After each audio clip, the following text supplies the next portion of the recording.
వాగర్థావివ సంపృక్తౌ వాగర్థ ప్రతిపత్తయే జగతః పితరౌ వందే పార్వతీ పరమేశ్వరౌ ఆదిత్యాయ చ సోమాయ మంగళాయ బుధాయ చ గురు శుక్ర శనిభ్యశ్చ రాహవే కేతవే నమః. శృంగేరి జగద్గురు పీఠాధిపతులకి కంచి పీఠాధిపతులకి నమస్కారములు తెలియచేసుకుంటూ కార్యక్రమాన్ని ప్రారంభిద్దాం. ఈ రోజున ఒక అద్భుతమైనటువంటి మహామహిమాన్వితమైనటువంటి రోజు గురించి మన ప్రేక్షకుల కోసం తెలియచేస్తున్నాను. ముందుగా వీక్షించేటువంటి ఆస్ట్రోయోగం ప్రేక్షకులకి స్వాగతం, సుస్వాగతం. ఇప్పటి వరకు ఎన్నో ప్రసార మాధ్యమాలలో నన్ను ఆదరించి అభిమానించారు. నా వీడియోలని ఎంతో ఆసక్తిగా విని నేను చెప్పినటువంటి ప్రతి కార్యక్రమాన్ని ఆచరించారు. అయితే ఇప్పటి నుంచి ఈ ఆస్ట్రోయోగం అనే ఛానల్ ద్వారా మీ ముందుకి రాబోతున్నాను. కాబట్టి ఇప్పుడు నేను చెప్పబోయేది చాలా అద్భుతమైనటువంటి విషయం. కార్యక్రమం ఆశాంతం వీక్షించండి, మీకు చాలా బాగా నచ్చుతుంది. పరమేశ్వరుని కృప అతి శీఘ్రంగా పొందే అవకాశం మీకు తెలియచేయడం జరుగుతుంది. కాబట్టి ఈ వీడియో మీకు నచ్చినట్లయితే లైక్ చేయండి, సబ్స్క్రైబ్ చేయండి, కామెంట్ రూపంలో మీ అభిప్రాయాన్ని తెలియచేయండి. ఇక ఆలస్యం చేయకుండా వివరాల్లోకి వెళ్ళిపోదాం. శివానుగ్రహం ఉన్నటువంటి వాళ్ళు మాత్రమే ఈ వీడియో చూస్తారు. ఎందుకంటే ఆ యొక్క పరమేశ్వరుని ఆజ్ఞ ప్రకారము ఈ యొక్క మాటలు నేను మీకు తెలియచేస్తున్నాను. ఇది నాకు అయాచితముగా లభించిన జ్ఞానము, తెలుసుకున్నది కాదు.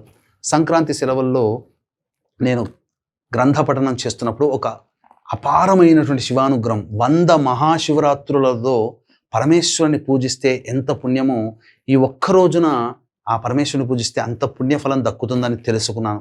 ఈ సంవత్సరం వస్తుందా అని చూస్తే ఈ సంవత్సరం జూలై మంత్లో వచ్చింది. ఇక ఇంతకుముందు మళ్ళీ ఇంకెప్పుడు వస్తుందని చూస్తే 2053లో వస్తుంది, లేదా 2070లో వస్తుంది. 225 సంవత్సరాల మొత్తంలో, అనగా 1885 నుంచి 2110 సంవత్సరాల్లో కేవలం 9 సార్లు మాత్రం వచ్చిందంటే ఎంత మహిమ కలిగినటువంటి రోజు. అదే మహాశైవాఖ్య యోగము. ఆరుద్ర నక్షత్రము, సోమవారము, కృష్ణపక్ష చతుర్దశి మాస శివరాత్రి కలిగినటువంటి రోజు 13 జూలై రోజున ఏర్పడింది. కాబట్టి ఆ శివానుగ్రహం అతి శీఘ్రంగా పొందాలి అంటే ఏం చెయ్యాలి? చాలా చిన్నదైనటువంటి పరిహారం, కానీ మీ జీవితంలో ఎంతోమంది సమస్యలతో బాధపడుతూ ఉంటుంటారు. ఆ సమస్యలకి అతి శీఘ్రముగా, అనగా కార్తీక మాసం లోపల మీ యొక్క సంకల్పం నెరవేరి ఆ కార్తీక మాసానికి మళ్ళీ ఈశ్వర అనుగ్రహం కోసం కార్తీక మాసంలో మళ్ళీ శివారాధన చెయ్యాలి అని ఆ పరమేశ్వర సంకల్పం. కాబట్టి తప్పకుండా అపారమైనటువంటి శివానుగ్రహాన్ని పొందే ఆ చిన్న పరిహారాన్ని మీకు తెలియజేస్తాను. ముందుగా వీక్షించేటువంటి ప్రేక్షకులకి ఈ మహాశైవాఖ్య యోగముగా చెప్పబడే జూలై 13వ తేదీన మన పీఠమాధ్వర్యంలో అరుణాచలంలో కానీ శ్రీశైల క్షేత్రంలో కానీ మీ జాతకరీత్యా కలుగు విద్య, వివాహ, ఉద్యోగ, దాంపత్య, అనారోగ్య సమస్యల నివారణకి, అలాగే మేష, మిథున, కర్కాటక, సింహ, కన్య, వృశ్చిక, ధనస్సు, కుంభ, మీనరాశిలో జన్మించిన వారికి శనిదోష నివారణకి, ఆరోగ్యం కోసం మృత్యుంజయ హోమం, జనాకర్షణ, ధనాకర్షణ, ఆర్థిక బాధలు, రాణి బాకీల నివారణ కోసం, చక్కటి వివాహం కోసం, దాంపత్యం కోసం స్వయంవర కళా హోమము, లక్ష్మీ హోమము, విద్యార్థుల కోసం ఇప్పుడు అకాడమిక్ ఇయర్ ప్రారంభమైంది కాబట్టి మంచి విద్య కోసం సరస్వతి దక్షిణామూర్తి హోమాదులు, అలాగే గత జన్మలలో ఎన్నో దోషములు వెంటాడుతూ ఉంటుంటాయి కాబట్టి ఆ గత జన్మ దోష నివృత్తికి తిలసహిత రుద్రహోమము, శత్రుబాధ, ప్రయోగ బాధలు, కోర్టు సమస్యల నివారణకి సుదర్శన హోమము. ప్రస్తుతం గురు కర్కాటకంలో సంచారం చేస్తున్నాడు కాబట్టి మేష, వృషభ, కర్కాటక, సింహ, ధనస్సు, కుంభరాశి జన్మించినటువంటి వారికి గురుదోష నివృత్తి హోమాది కార్యక్రమాలు. ముఖ్యంగా నవగ్రహాలు అనుకూలిస్తే నవగ్రహ అనుగ్రహం కలుగుతుంది కాబట్టి సంపూర్ణ నవగ్రహ పాశుపత హోమము.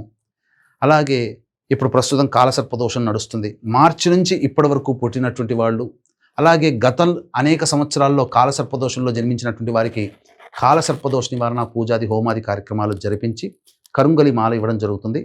13వ తారీఖు మధ్యాహ్నం 3 గంటల లోపల మీ గోత్రనామాదులు నమోదు చేసుకోవచ్చు. అమృత ఘడియలైనటువంటి 4 గంటలకి ఈ కార్యక్రమం ప్రారంభమవుతుంది. కేవలం 54 మందికి మాత్రమే అవకాశము.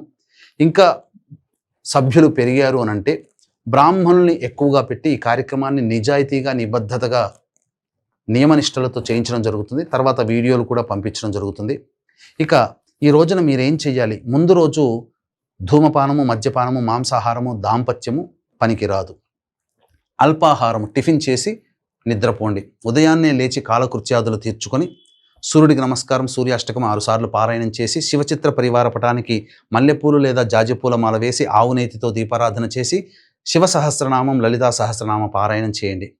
ఇక ముందుగా ఆ ముందు రోజే మీరు గరికపోచలు, మారేడు దళాలు చక్కగా శుభ్రపరచుకొని చక్కగా తడిబట్టతో శుభ్రపరచుకోవాలి.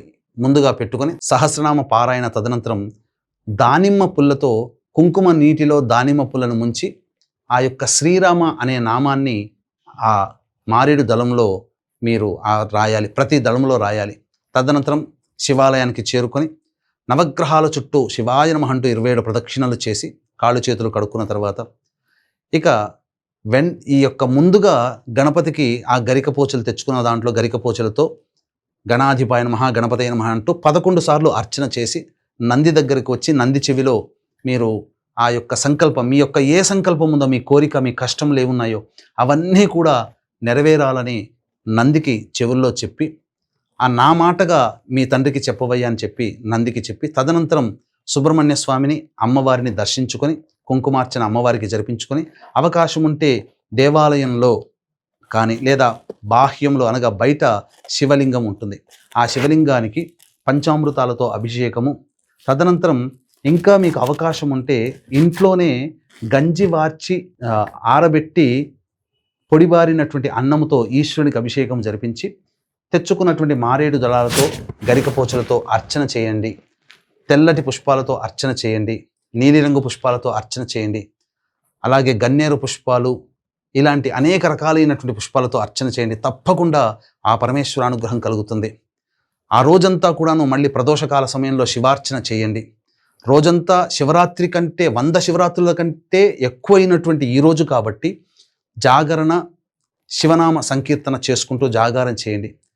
ఉదయాన్నే కాలకృత్యాదులు తీర్చుకొని మళ్ళీ చెప్పిన విధంగా ఆ యొక్క చిత్ర పరివార పటానికి, శివ పరివార పటానికి చక్కగా పూలమాల వేసి ఆవునేతితో దీపారాధన చేసి శివ సహస్రనామం, లలితా సహస్రనామ పారాయణం చేసి అనాథలకి, అభాగ్యులకి, మానసిక శారీరక వికలాంగులకి, అనాథలకి, వృద్ధులకి అన్నదాన కార్యక్రమాలు జరిపించి ఆ యొక్క పూజ విరమించండి. కుటుంబ సమేతంగా భోజనం చేయండి. తప్పకుండా ఆ పరమేశ్వరుడు అనుగ్రహించి కార్తీక మాసం లోపల మీ సంకల్పం నెరవేరుతుంది అని చెప్పడంలో ఏమాత్రం సందేహం లేదు. ఈ కార్తీక మాసంలో మీ కోరిక నెరవేరాలి, పరమేశ్వరుని మళ్ళీ మీరు కార్తీక మాసంలో ఆనందంగా మీరు చక్కగా పూజ చేసుకోవాలని మనస్ఫూర్తిగా కోరుకుంటున్నాను. అలాగే రోజంతా ఉపవాసం ఉండలేనటువంటి వాళ్ళు సాయంకాల ప్రదోషకాల సమయం వరకు ఉండి ప్రదోషకాలంలో శివార్చన చేసి ఆకాశం వైపు ఒకసారి నమస్కారం చేసుకొని మీరు ఆ యొక్క ఉపవాస నియమాన్ని విరమించవచ్చు.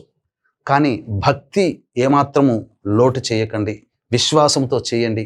ఇటువంటి రోజుని మిస్ చేసుకోకండి. మళ్ళీ మిస్ చేసుకున్నామా 2053లో, అదే మిస్ అవుతే 2070లో. కాబట్టి ఎవరు చూసి వచ్చారు, అప్పటి వరకు ఉంటామో లేమో తెలియదు కదా. కాబట్టి అందరూ కూడా ఇటువంటి రోజుని అందరూ కూడా చక్కగా వినియోగించుకోండి. మీ సమస్యలు తీరాలి, మీ సమస్యలు తీరితే మీరు సంతోషంగా ఉండాలని మనస్ఫూర్తిగా కోరుకునే వాళ్ళలో నేను కూడా ఒకటి. కాబట్టి చక్కగా ఈ అవకాశాన్ని అందరూ వినియోగించుకోండి. అందరికీ కూడా మీ హితులకి, సన్నిహితులకి, బంధువులకి ఈ వీడియోని చేరవేయండి. తప్పనిసరిగా క్రొంగొత్త విధానంతో మీ ముందుకు వస్తున్నాను కాబట్టి ఆదరించి మీరు లైక్ చేయండి, సబ్స్క్రైబ్ చేయండి. మీ యొక్క అమూల్యమైనటువంటి అభిప్రాయాన్ని కామెంట్ రూపంలో తెలియచేసి నన్ను ఆదరించండి, అభిమానించండి అని కోరుకుంటూ సర్వం శ్రీ ఉమామహేశ్వర పరబ్రహ్మార్పణమస్తు.